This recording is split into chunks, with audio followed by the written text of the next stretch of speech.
아버지 저들을 사하여 주옵소서라는 제목으로 오늘 주간 새벽기도의 첫 아침 시간 말씀 선포하도록 하겠습니다. 예수님께서 예루살렘 밖, 라틴어나 영어로는 칼바리라고 하죠. 아람어로는 골고타라고 합니다. 그래서 우리 한글 성경에는 골고다로 번역을 했습니다.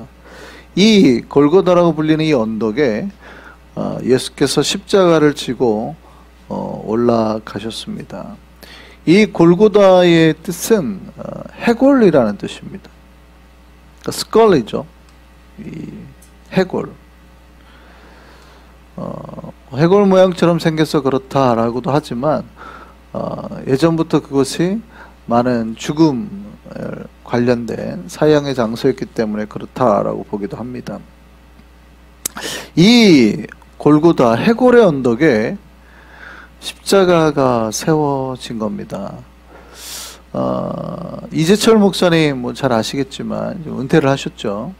대한민국에서 제일 유명한 목사님 중에 한 분이시죠. 이재철 목사님이 이 본문을 설교를 하실 때 그런 말씀을 하셨어요. 상상을 해보라는 겁니다. 상상을 해보라.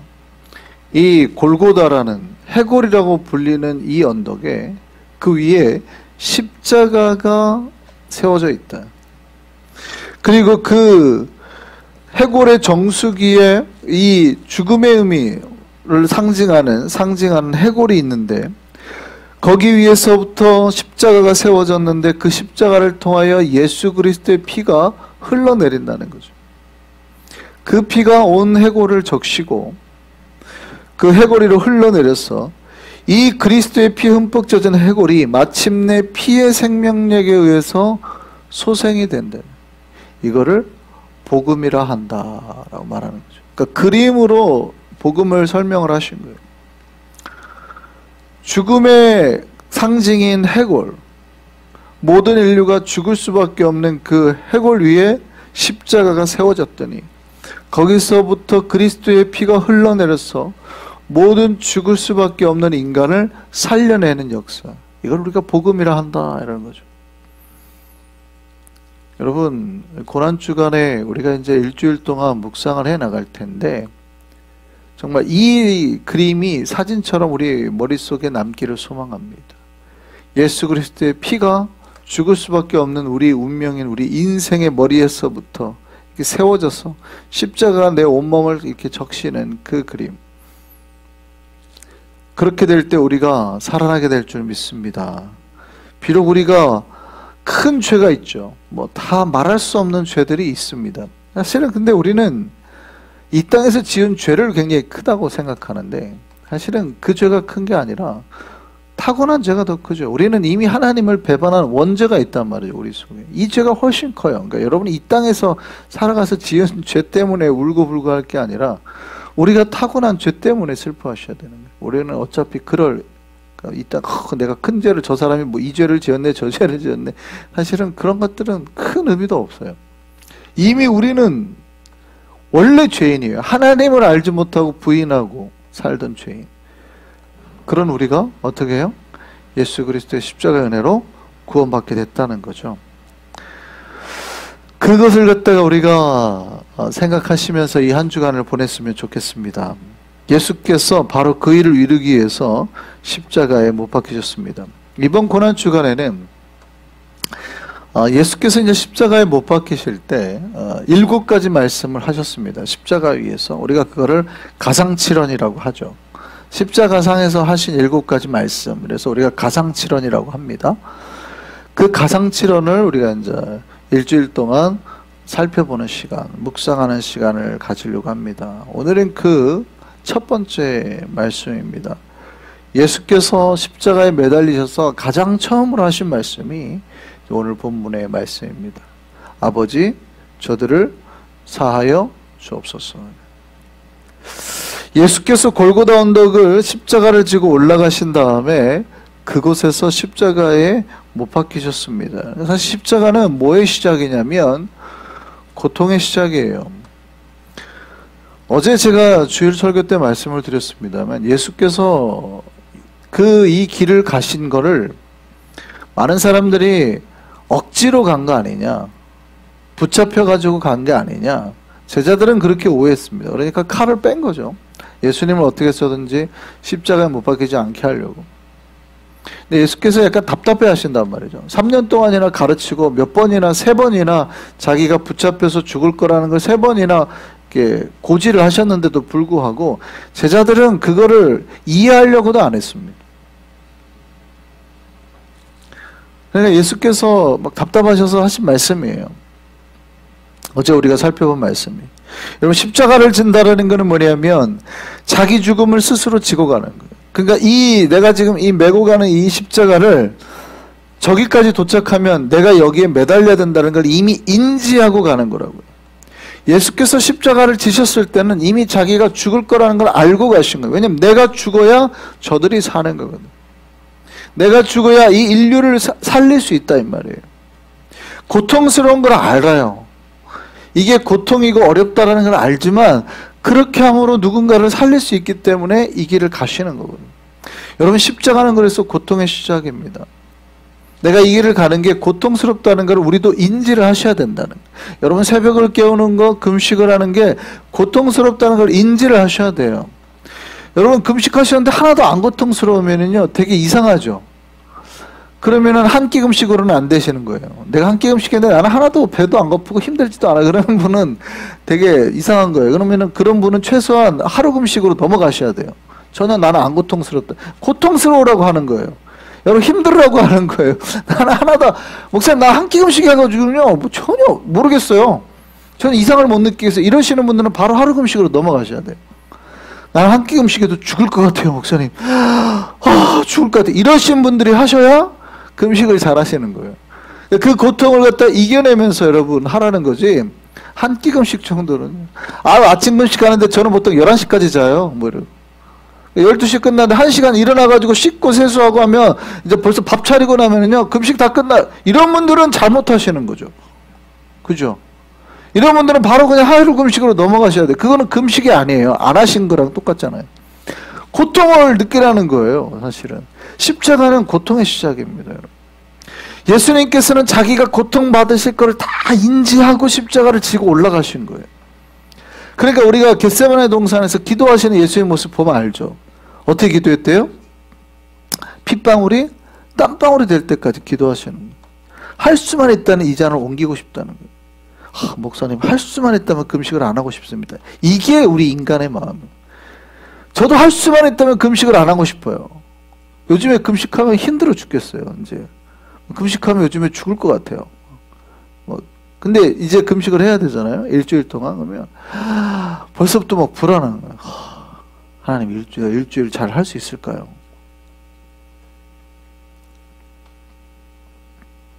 그런데 그렇게 해야지 진짜 금식이라는 거예요. 여러분, 십자가는 고통의 시작입니다. 예수께서 십자가를 올라가시고 결국 그 십자가에 자기가 매달리신 거예요. 거기서 옷을 다 벗기죠. 수치를 당하는 거예요. 성경에 보면 예수께서 십자가에 매달리실 때 지나가던 사람들이 보고 조롱했다고 되어 있습니다. 그러니까 예수께서 매달리시는 그 장소가 사람들이 지나갈 때 가장 잘 보이는 곳이라는 거예요. 여러분, 십자가는 수치의 장소입니다. 수치의 고통. 그러니까 예수께서 옷을 거치셨다고 생각하시면 안 돼요. 우리가 교회니까 대충 뭐 성화 같은 거나 십자가를 이렇게 그리거나 만들 때 보면 옷을 가리고 만들잖아요. 근데 예수님은 옷을 안 입으셨어요.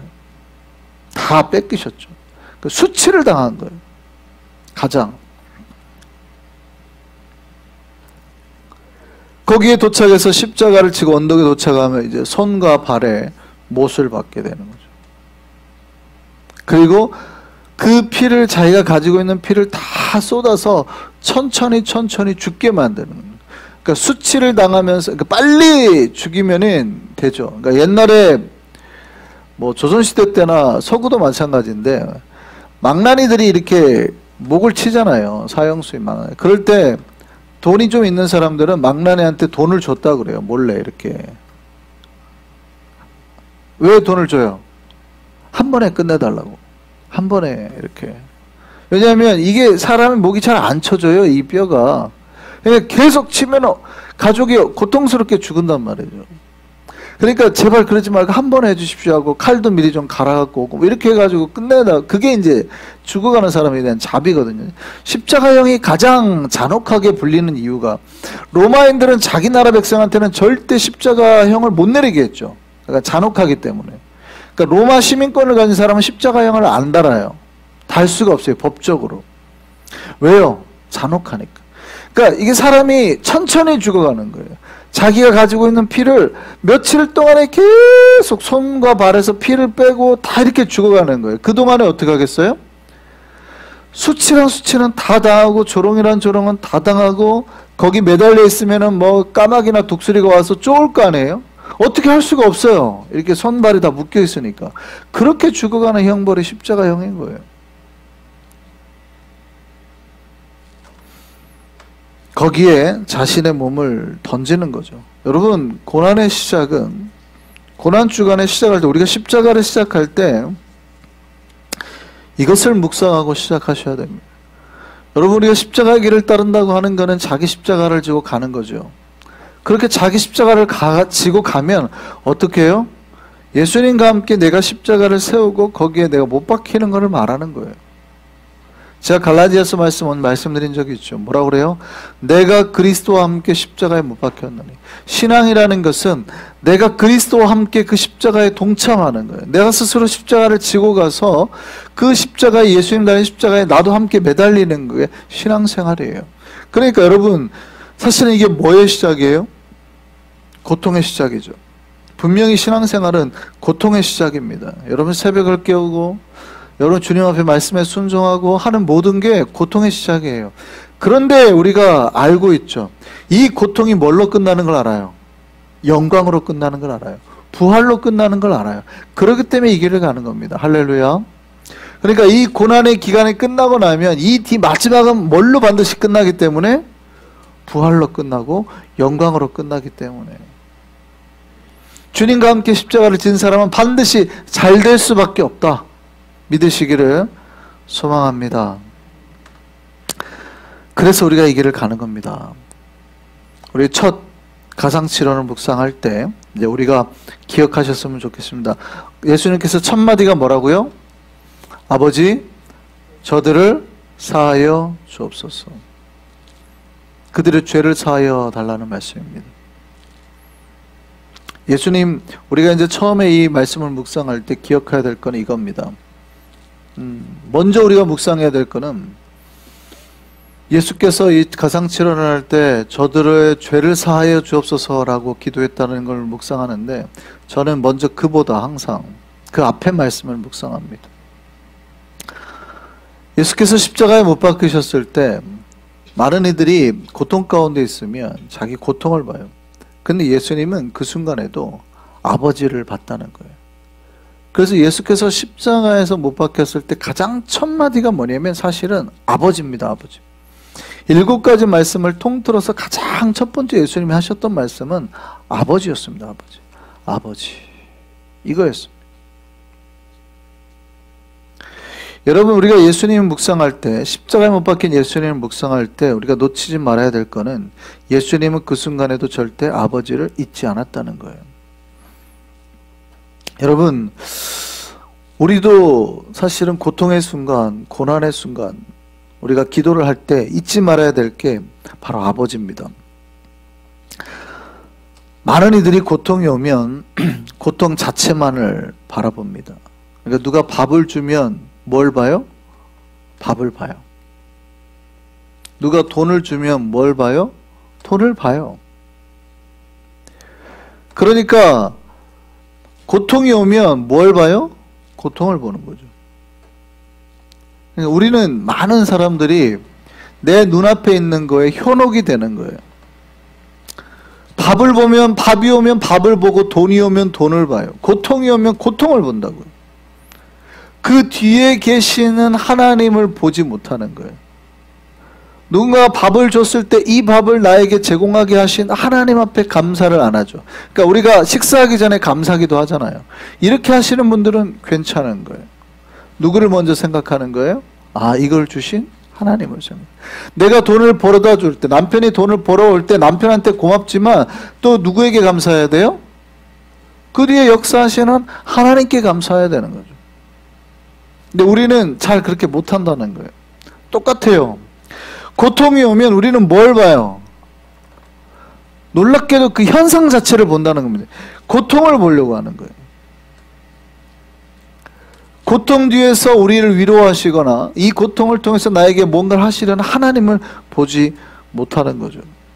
그 사물만을 본다는 겁니다. 그런데 예수님은 십자가에 못 박혀서 자신을 못 박은 그 사람들을 보면서 하는 거거든요. 지금 나를 못 박고 있는 저 사람들, 나를 팔아버린 저 사람들을 바라보면서 예수께서 하신 게 뭐냐면 아버지를 봤다는 거죠. 그 현상을 본 게 아니에요. 나를 고통을 주는, 나를 수치를 주는 사람들을 본 게 아니라 그 뒤에서도 역사하고 계시는 아버지 하나님을 봤다는 겁니다. 하나님과의 관계를 잊지 않은 겁니다. 신자들이 기억하셔야 될 겁니다. 여러분, 돈이 보인다고, 밥이 보인다고, 사람이 눈앞에 있다고, 고통과 아픔이 있다고 그것만 바라보지 말기를 바랍니다. 그 뒤에 계시는 주님을 바라보고 기도하신 우리가 되기를 소망합니다. 현상만을 바라보면 거기에 매몰돼 버려요.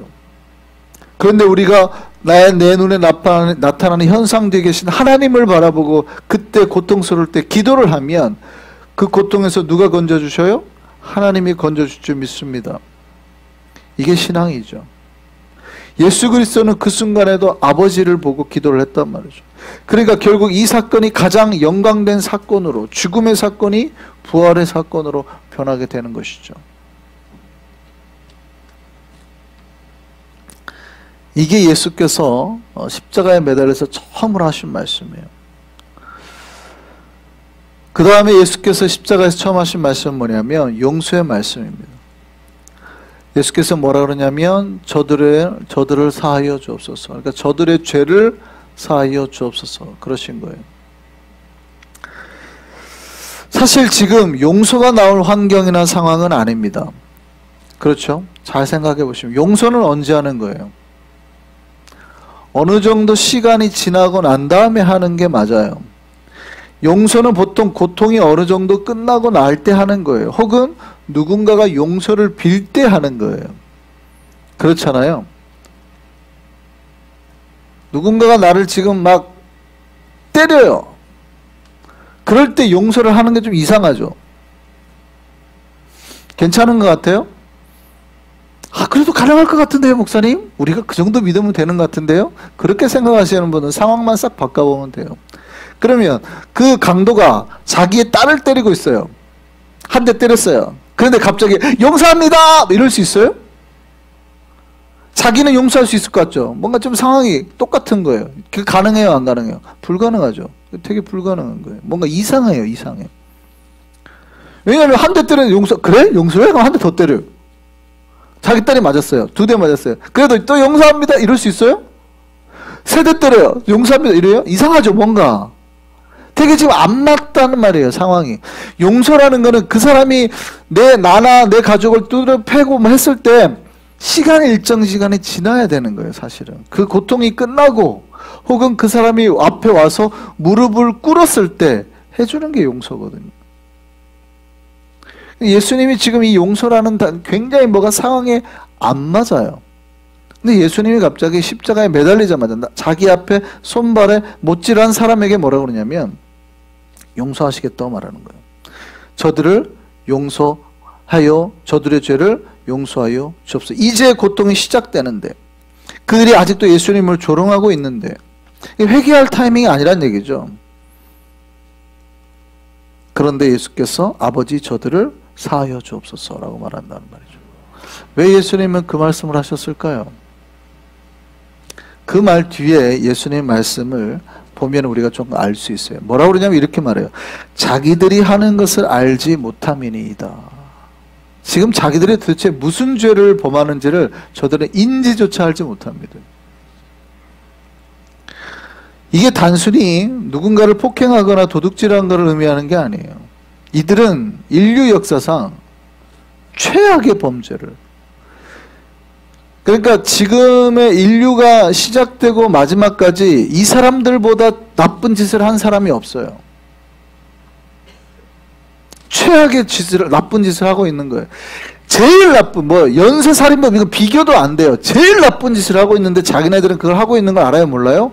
모르죠. 로마 군병은 시키니까 그냥 하는 거예요. 누가 시켜서 했는데 자기가 인류 역사에서 제일 나쁜 놈이 될 줄은 모르는 거죠. 왜요? 지금 십자가 지금 못 박는 누구예요? 하나님의 아들이죠. 그러니까 자기가 하나님의 아들을 못 박는다는 걸 인지조차 못하는 거예요. 그러니까 자기는 그냥 누가 시켜서, 그러니까 내가 군인인데 쟤 죽여라, 네? 하고 했는데 그게 인류 역사상 제일 나쁜 짓이 되고 있는 거예요. 인지를 못하는 거예요. 그거에 대한 주님께서 하시는 기도입니다. 저들을 용서하여 주십시오, 아버지. 저들의 죄를. 저들은 지금 자기가 무슨 짓을 하는지도 모릅니다. 예수님을 조롱하는 자에게 저들이 지금 뭘 하는지도 모릅니다. 용서하여 주십시오. 그것에 대한 중보죠. 그들이 최악의 죄를 저질렀어도 그들을 죄대로 심판하지 마시고 회개의 길을 열어달라는 기도입니다. 우리가 생각해 보면 여러분, 십자가 예수께서 하신 그 가상치료는 바로 여기에서 시작이 됩니다. 아버지를 부르고 누군가를 향해서 긍휼히 여기는 마음, 불쌍히 여기는 마음, 용서의 마음에서 이 십자가가 시작이 된다는 거죠. 어쩌면 우리가 이거를 묵상한다면 나를 고통으로 밀어넣고 있는 사람을 위해서도 기도할 수 있는 것, 이게 어쩌면 복음이요 십자가일 수도 있습니다. 우리가 그렇게 하나님 앞에 기도하면 하나님께서는 가장 선한 방법대로 인도해 주실 겁니다. 문제를 해결해 주든지 그를 회개시켜 주든지. 결국 우리가 누가복음을 보면 그 사건을 보고 놀라운 이제 백부장을 보게 되죠.